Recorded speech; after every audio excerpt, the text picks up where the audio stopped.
So I had a friend tell me about a situation with on the C train where there were indigenous folks talking to a Ukrainian, and I guess they weren't very kind.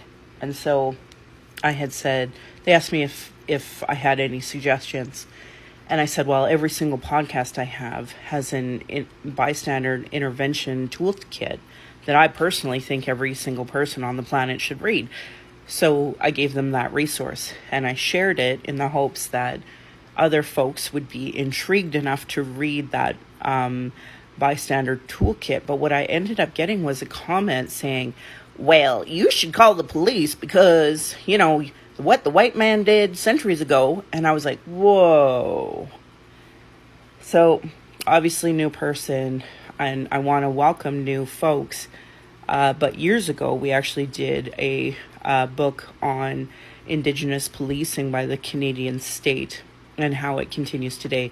Obviously, this is not news to Indigenous people in any capacity. But for non-Indigenous, I don't know what it's going to take to get you to read the Truth and Reconciliation Commission report and the National Inquiry report. But unless you've read those, I almost feel like maybe you shouldn't even be in my circle, because until you've read them, we are not having the same conversation at all.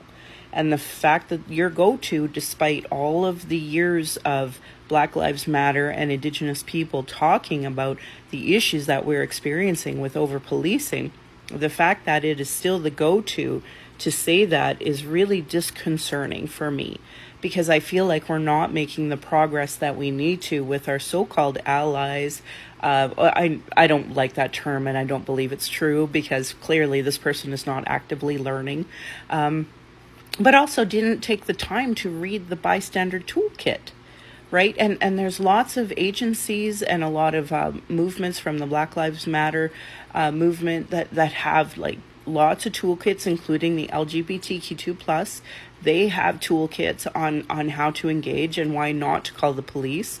So, if you haven't listened to my podcast, I can tell because you ask a question that I give resources in every single one for. But the other part is that you're clearly not reading about our issues. So trying to engage with Indigenous people while not knowing our issues is probably really making you look like you need an education. And we give free labor. I have tons of podcasts. There are lots of other Indigenous people that have podcasts. There are lots of Indigenous books. So please take the time to learn more before engaging.